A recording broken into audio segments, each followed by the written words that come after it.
Good morning, class 9 students. I welcome you all on this online platform provided by Jagrati Classes. We are doing chapter 9 of class 9, that is force and laws of motion. So in the last video lecture, we have completed the 3 laws of motion which are proposed by Newton. That was Newton's first law, second law and third law. So now we'll be seeing some examples related to Newton's third law of motion. This is an example given in your CBSE textbooks. So let's see, we have discussed what do you mean by Newton's third law of motion.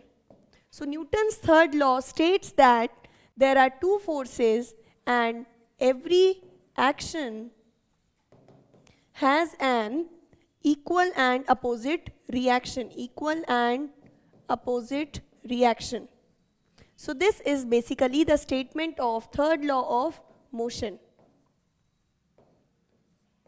Okay, so we have discussed third law. We have even discussed the mathematical formulation or the mathematical formula. How can you represent third law using the formula? So we said that if FAB represents your action force, then this action force would be equal to the reaction force, which is FBA. And I told you the meaning of all these terms. What do you mean by the action force, reaction force? That is, any applied force always exists in pairs. So whenever you apply a force on any object, that object applies the force back onto you or onto the doer of the action. So the force which we apply is known as action force, and the force which is being applied back on us, it is known as reaction force. So we say that FAB is our action force and FBA becomes your reaction force. And because these forces are equal in magnitude, so we put a equal sign in between.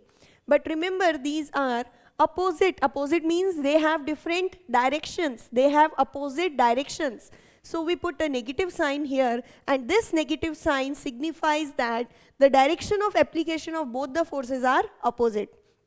So this all, I just gave you a quick recap. This we have discussed in our previous video lecture. Now coming on to the example, this is an example to illustrate or to understand the Newton's third law of motion. So see what is written. It is given that when a gun is fired, it exerts a forward force on a bullet. In the diagram here you can see you have the gun and this you have your bullet. Okay. So when the gun is fired, that means when the bullet exits from the gun or when the bullet is released out from the gun exerts a forward force on the bullet. So the first kind of force which we are given is the force exerted by gun on bullet. I told you how to use this symbolic representation. If I am writing here F12, it means, F means the force which is applied. The force is applied by the object 1. The first thing written as the subscript of force is known as the doer of the action. That is, we say in this case, it means that force is applied by object 1 on object next or second. So F12 means the first object is applying a force on the second object. And if I write F21, this would mean that the second object is now applying a force back on the first object. So because here, when a gun is fired, it here represents gun.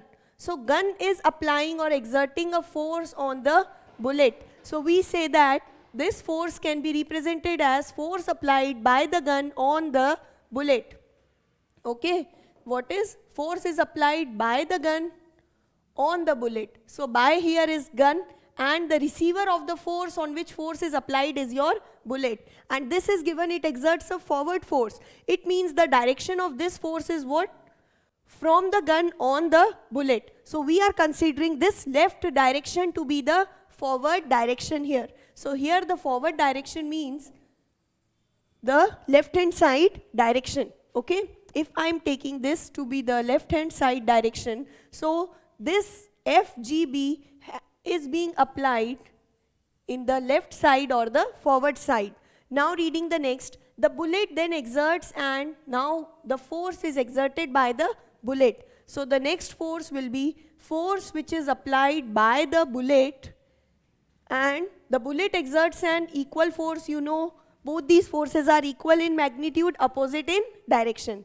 So it exerts an equal and opposite force, which is known as the reaction force on the gun.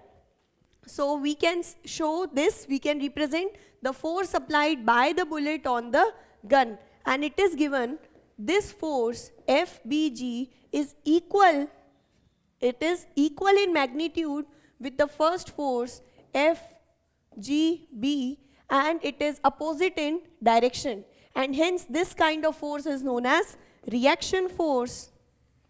And the first force which you have with you is the action force. Here negative symbolizes these are opposite in the direction. So this is what the mathematical form which we can derive from this statement.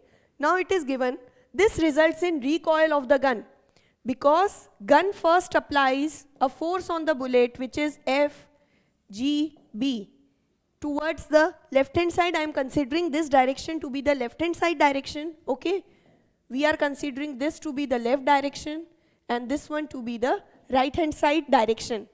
So you can see that firstly the force FGB is in the left direction, but this bullet then again applies a reaction force, due to which the reaction force, this is the action.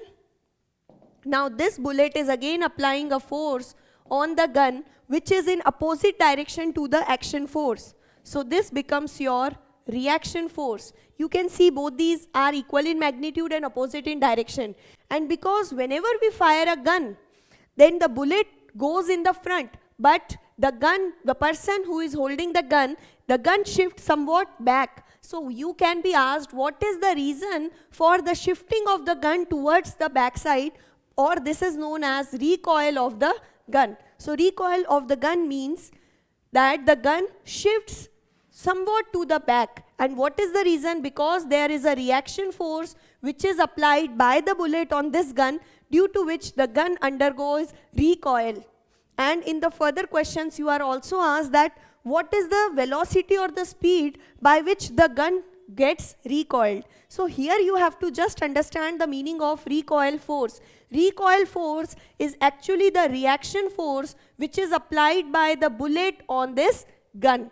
And why this kind of force is being applied? Because we know the third law of motion, that every action, that is every action force, has a equal and opposite reaction force. So this, I hope you now understood the concepts. The second one, the second example, that is third law of motion. This is your example number 2. So the third law of motion can also be illustrated when a sailor jumps out of a rowing boat. As the sailor jumps forward, the force on the boat moves it backward.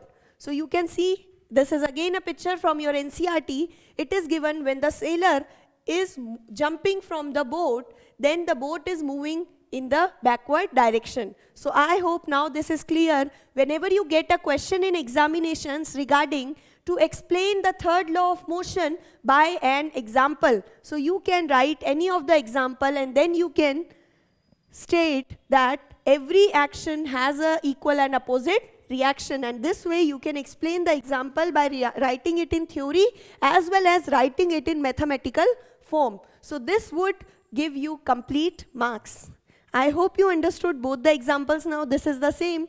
The sailor is applying the force on boat which is in right hand side direction, because we took this to be the right direction and this direction I assigned it to be the left. So this is applied by the sailor on the boat, and then the boat is also applying a force on the sailor which is in right direction. And you can see both these forces are opposite in direction, but they are equal in magnitude. So this completes your third law of motion also.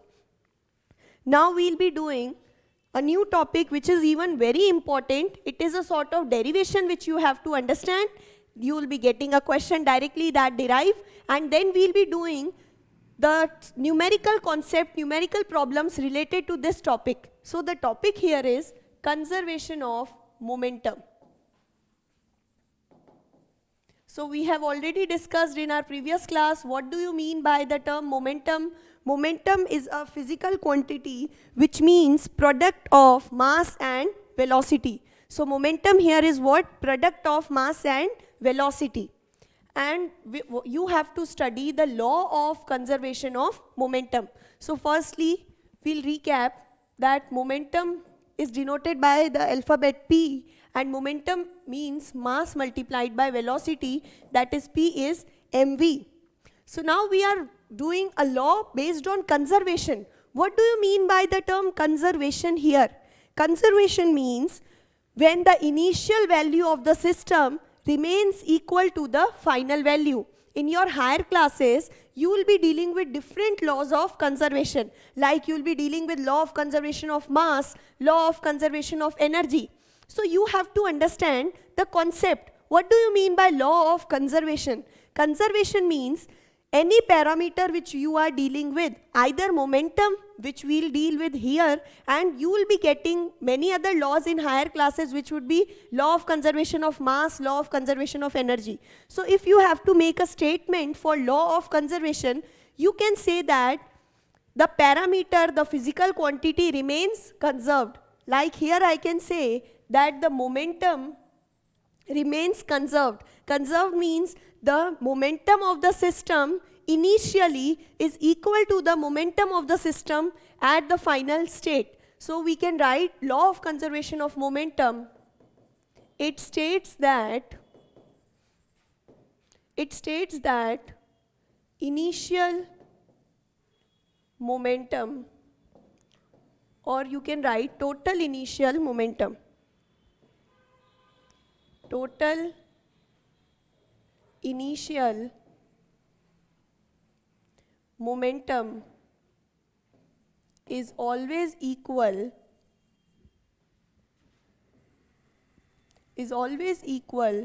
to the total final, okay, total final momentum of a system. So we can say law of conservation of momentum means initial momentum, which is Pi, or you can write P initial is equal to P final. In this way, we can depict mathematically the law of conservation of momentum. So law of conservation of momentum states that initial momentum of the system remains equal to the final momentum of the system. And hence we can say that P initial is equal to P final. So this gives you a law of conservation of momentum.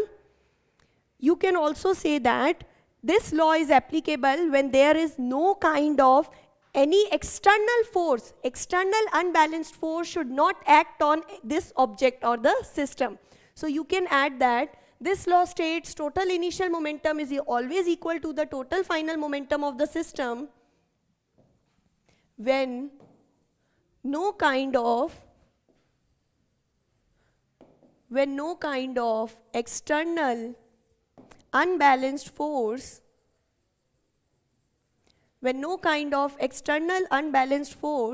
acts on any object. Okay, this condition you have to remember, this is very important. Only when no external unbalanced force would be acting on the system, then only this momentum law will be valid. That is, then only the initial momentum of the system will remain equal to the final momentum of the system. And this is known as law of conservation of momentum. I hope you got the statement. It can also be said that the momentum of the system remains unchanged. This statement can also be written as the momentum of the system remains unchanged. This is similar, that if the initial momentum is equal to the final momentum, then the total momentum of the system would be unchanged. Now we'll be doing the derivation for law of conservation of momentum. So let's start with the derivation of this law. Okay, so for derivation you have to remember that let there are two objects of mass m1 and m2. Okay, they are moving, these objects are moving with initial velocities. Initial velocity is denoted by which symbol? Yes, it is denoted by the symbol small u. So the velocity of first object would be u1 and the velocity of second would be u2 here. So we have two objects of mass m1 and m2. They are moving with initial velocity u1 and u2. In this condition, we are taking that the velocity u1 is greater than the velocity u2. Now we say that after time t, the first object which is having a mass m1 here collides with second object. So both the objects undergo a collision, an accident you can say. So the first object collides with the second object. Okay, this is the first condition. If I depict it pictorially, then what you have two objects. The first object is having mass m1, the next is having a mass of m2. The first one is moving with the velocity of u1 and next is moving with the velocity of u2. Because the velocity u1 is higher in magnitude compared to the velocity u2, so you know that this, if you consider it to be a ball m2 is moving with a slower speed and the ball m1 which is coming with a higher speed. So after some time, this m1 ball will collide with the m2 ball. So the next condition which we have is both these balls collide with each other. This is m1, this is m2. Okay, so they undergo a collision here. Collision means this m1 ball will apply a force on ball m2. So this force we can write as F12. That is force applied by first object on object 2. And because you know any force does not exist as a single value, that is it would have a reaction force also. So in this condition, the reaction force would be, according to third law, you know, F21, that is it would be in opposite direction to the action force. This you can call it to be the action and this you can call it to be the reaction force. So these both forces, F21 is force applied by object 2 on object 1. And these are called action-reaction forces. According to third law, we know that action and reaction forces are equal in magnitude but opposite in direction. And then next what happens is, this we have written, okay, I have depicted it using diagrams. Then you have when the first object collides with the second object. After collision,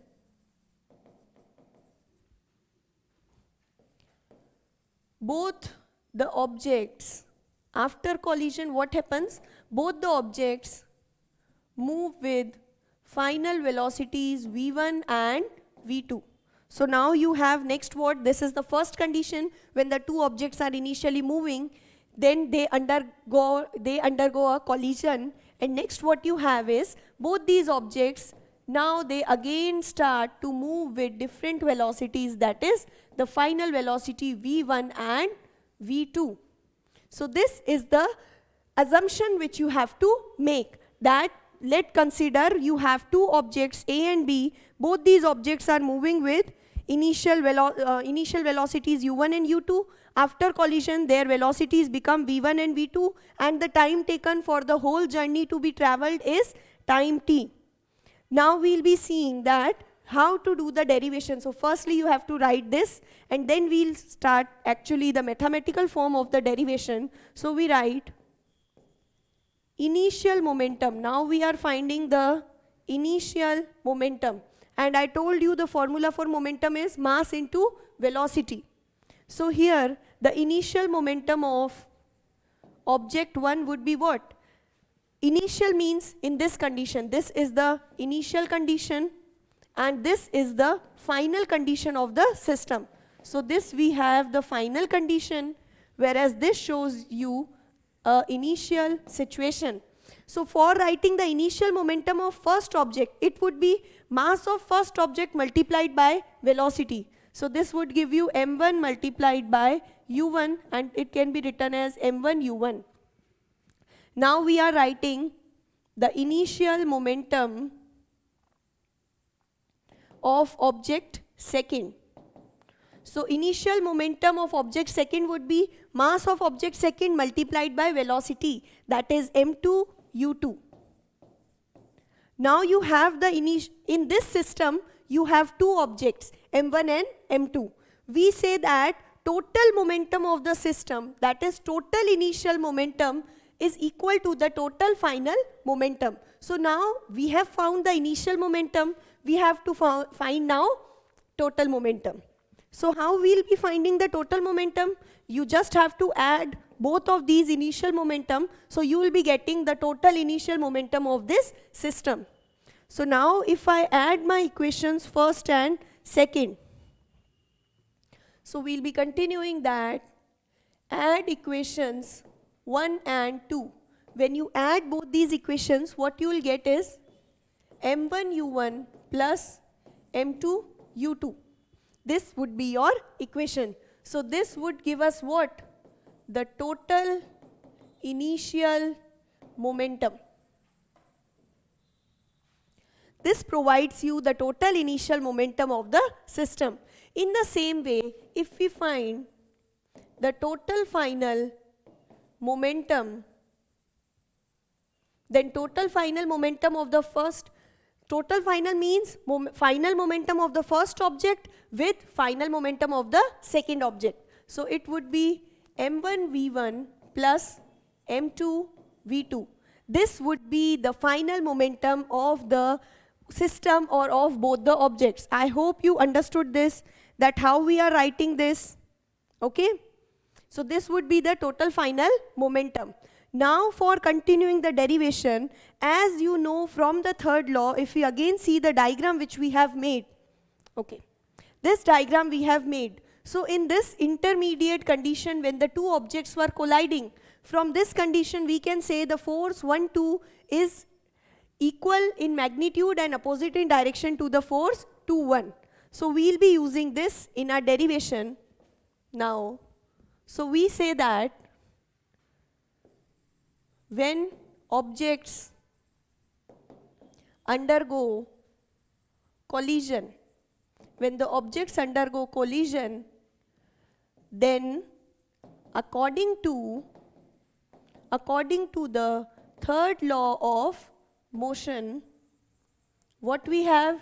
We have that every action has an equal and opposite reaction. So we can say that F12 is equal in magnitude but opposite in direction to the force F21.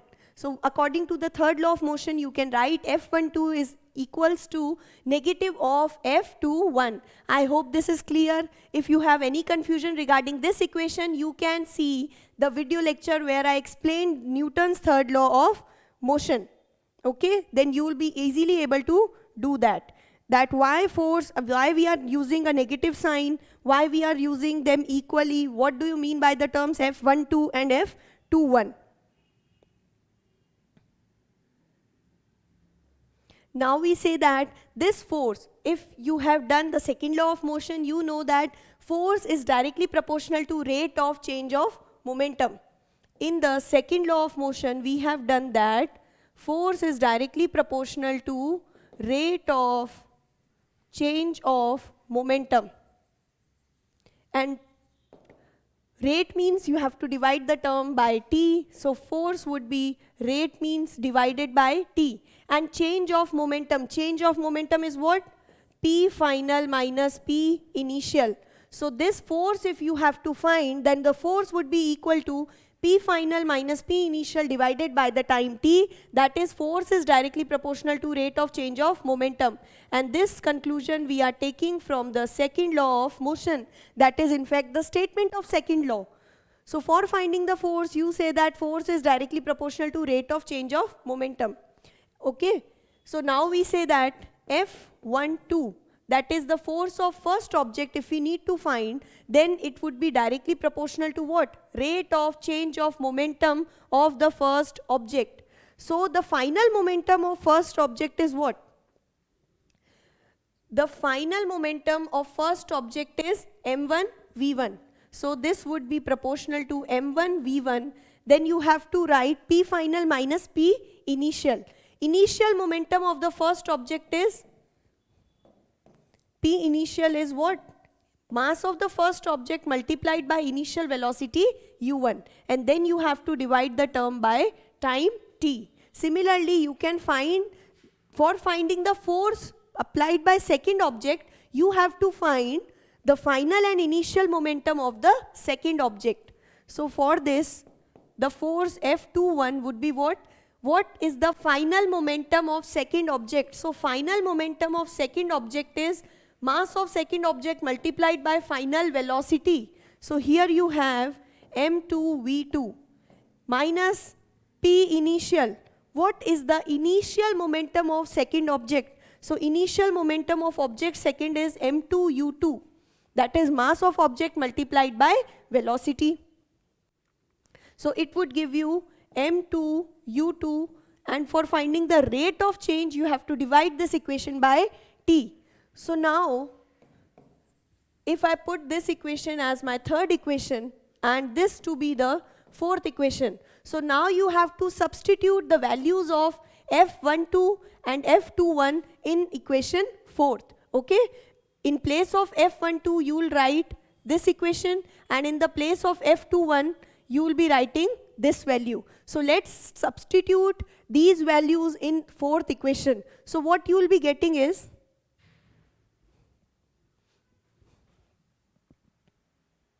we'll be getting, substitute values of f12 and f21 in equation fourth.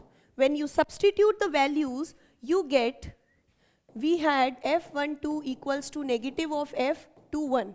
This is your fourth equation which you had with you.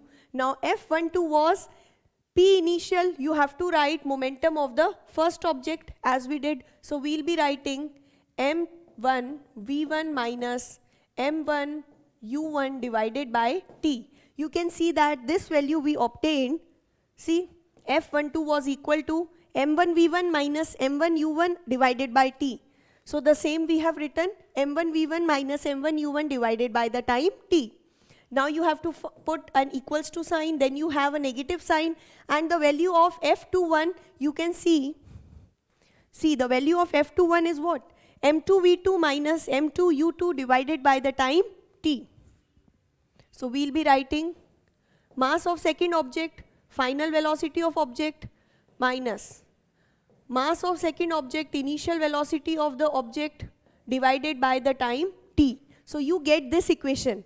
Now we are taking, now what we'll do is, we'll multiply this equation by a negative sign. So you get m1 v1 minus m1 u1 divided by the time t is minus and plus gives you a negative value of m2 v2.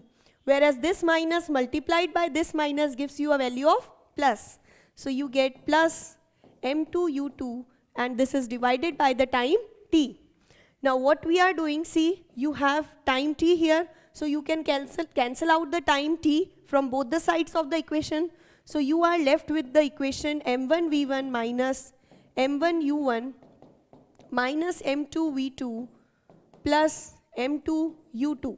Okay, this equation, let's name it as fifth equation. So now by rearranging the equation, how to rearrange? You have to bring the terms containing initial velocity on one side and the terms containing final velocity on the other side. So let's see, you have this term which is the final momentum, because it shows the final velocity. So this gives you final momentum of m1, which means object 1. And here you have the final momentum of object 2. Why this is the final momentum? Because it includes final velocity v. Because it has final velocity v, so this gives you a value of final momentum. And this is of object 2 because you are having the mass m2, and m2 is the mass of object 2. So now I'll bring these final velocities on one side and the initial on the other. So I'll write the first final velocity m1 v1. Now I'll shift this velocity to the left of the equation, and when I shift, this velocity has a negative sign. So whenever it would be transposed on the left, then it would become plus m2 v2. Then you have an equals to sign in between. You have the value m2 u2 initially here, and now you want to shift, or you have to shift this value, because this includes initial velocity u. So this would be initial momentum of which object?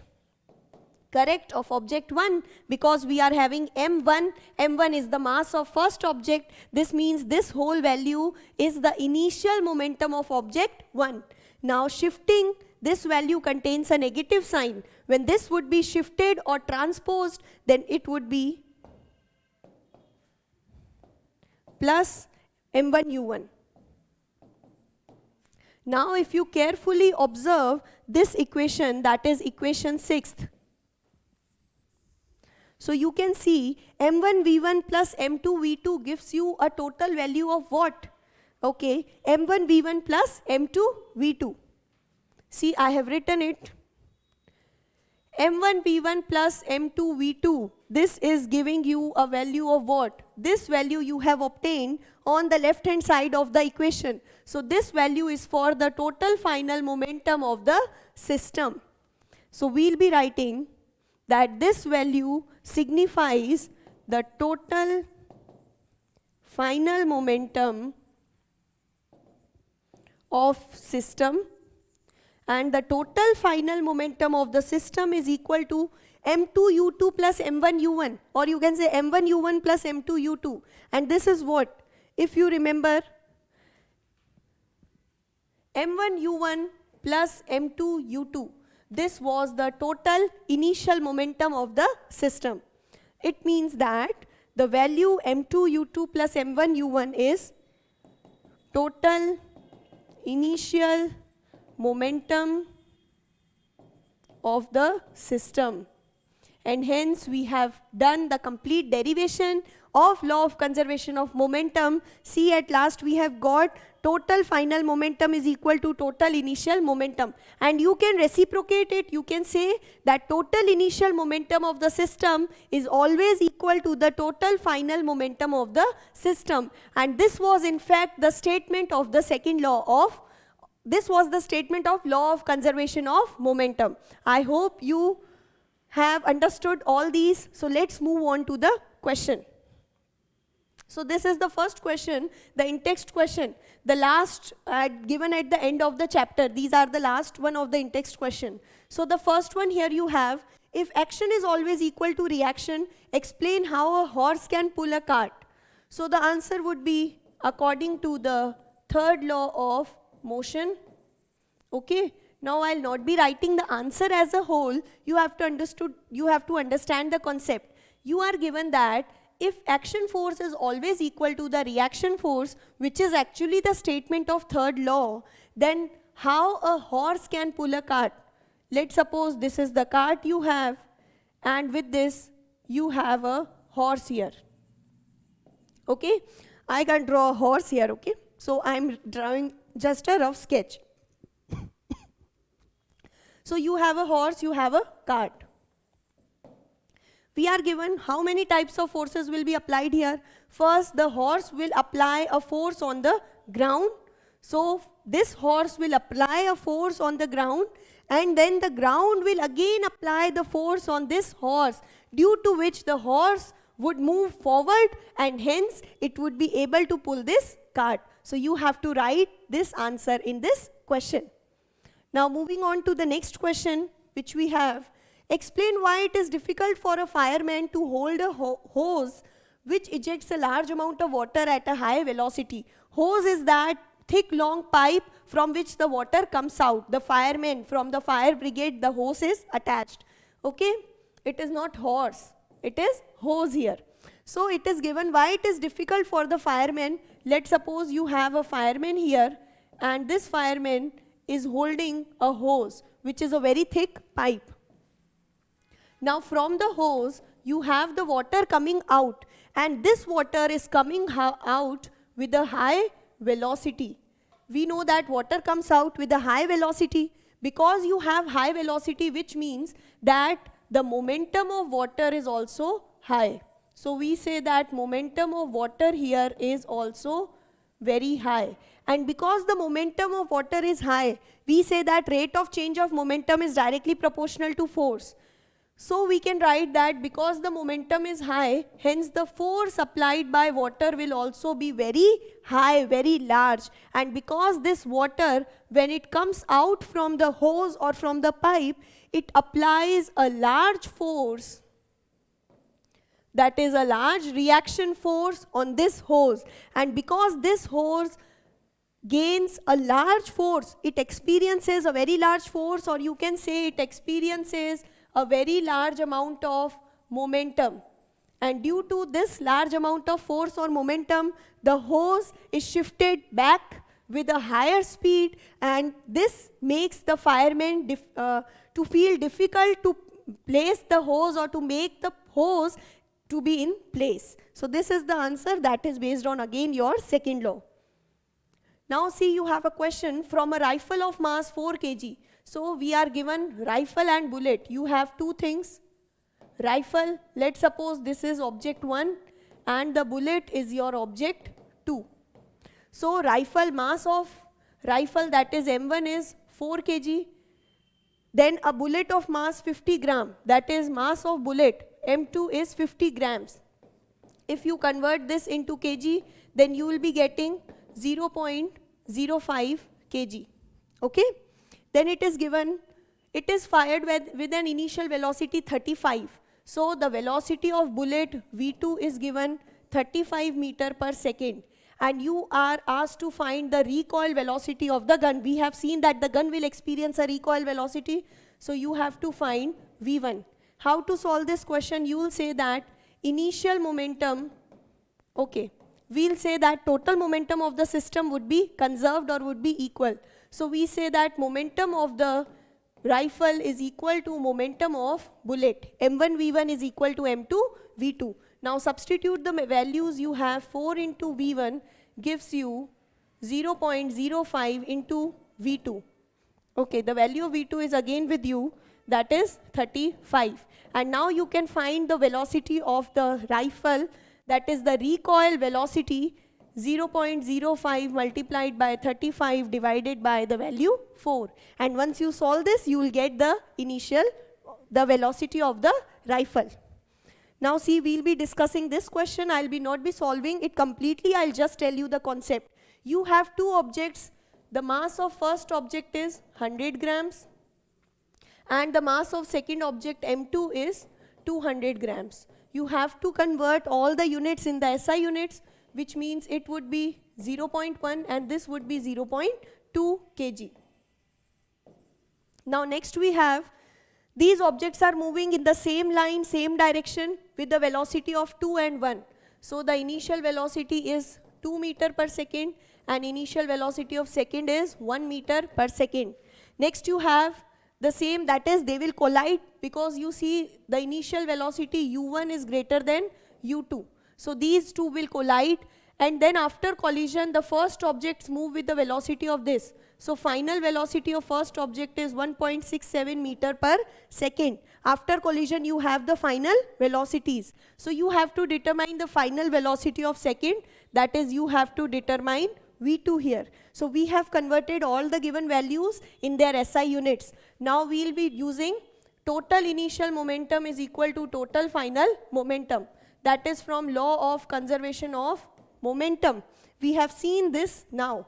So total initial means M1 U1 plus M2 U2 should be equal to M1 V1 plus M2 V2. And if you substitute the values, then you can easily find the value of V2 here.